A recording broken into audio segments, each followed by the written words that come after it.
Alors, pour le premier exercice, donc le TP numéro 1 est constitué de 4 exercices. Enfin, 3 exercices. Hein. Celui-ci, je l'enlève direct parce que ça va être trop compliqué à gérer. 3 exercices. Le premier exercice, il est coupé en 3 objectifs différents. Donc, tout simplement, je vous demande d'aller, en cliquant, en faisant CTRL et clic sur ce site-là, on arrive ici sur cet exercice-là.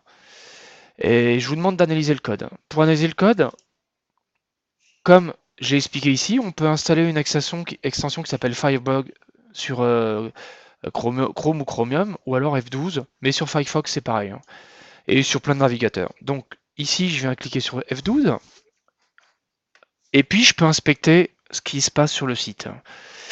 Ici, ici je suis sur inspecteur, hein, donc ici je peux avoir une partie aide, et dans la partie aide, si je clique sur la petite croix, je vois que j'ai mon Metacarve 7 UTF-8, et je vois que j'ai mon modèle.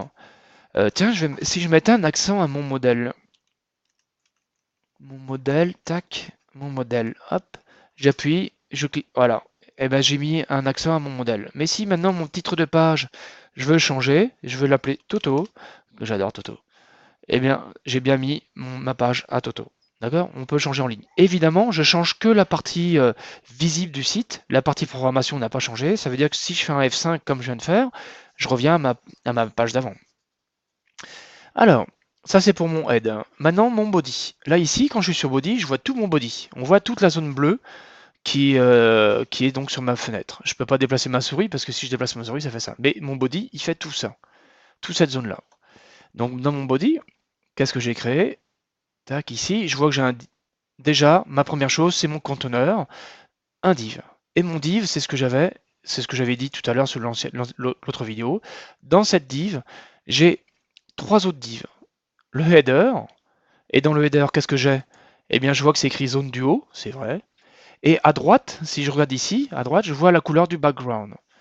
Je clique dessus, je peux changer la couleur du background comme je veux. Je peux la changer avec les couleurs que je veux, etc. etc. D'accord? Ça, c'est pour mon background. La largeur, j'ai sa largeur et j'ai sa hauteur. Pareil, que je peux changer en ligne. Évidemment, toujours pareil, si je fais F5, je reviens à ma page d'avant. Donc j'étais sur mon header, j'arrive sur une div qui va chercher une classe dans ma CSS qui s'appelle gauche. Ma div, c'est zone de gauche, et la classe CSS, eh bien ici, on voit le contenu de la classe. D'accord? Donc on voit que c'est 150 pixels en largeur, 530 en hauteur, et qu'elle est flottante à gauche. Ici, j'ai ma classe du milieu, que j'ai écrit zone du milieu, on peut écrire autre chose, etc. etc. Ok? Et ici, j'ai ma div class, non, ma div clear, pardon, qui m'enlève mon effet flottant. Mon premier objectif du TP, c'est de changer, alors pas les couleurs, en fait il va falloir premièrement diminuer la zone du milieu, et puis mettre une zone à droite, évidemment en flottant également. Donc c'est simple, hein, puisque ici la zone du milieu, alors la zone du milieu elle est là, c'est celle-ci. Qu'est-ce qu'on voit sur la zone de milieu? Tuc, tuc, tuc, tuc, tuc, tuc. On voit qu'elle est ici, hein, d'accord? On voit, donc elle fait 650 pixels de largeur. Donc il faut juste que je change cette largeur-là. Donc vous allez la changer tranquillement. Et puis après, dans le... Alors est-ce que j'ai... Ouais, ben, je l'ai ici.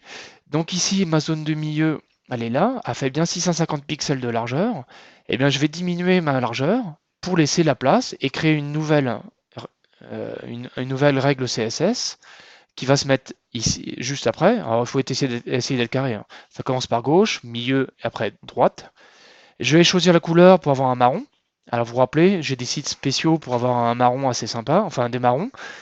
Et puis, ben, vous prenez la taille de telle sorte que la largeur de celle de droite, plus la largeur du milieu, plus la largeur de gauche, fasse 800 pixels. Et puis float, ben, je vais le mettre aussi à left, puisque ça va se mettre en premier lieu celle-ci, deuxième lieu celle-ci, et troisième lieu le point droite que vous allez faire. Et puis après, le clear, il est là pour enlever l'effet flottant. Et donc comme ça, vous obtiendrez exactement ce premier objectif. Attention, ce que je vous conseille toujours, comme j'ai marqué ici, mais je vous le dis à l'après, mais c'est pas bien, j'aurais dû vous le dire tout de suite, c'est tout de suite enregistré dans modèle 2.html et modèle 2.css. Gardez toutes vos étapes de fichier, vos disques durs sont suffisamment grands, gardez toutes les étapes de fichier, comme ça vous pourrez commencer l'exercice tranquillement chez vous, sans aucun souci.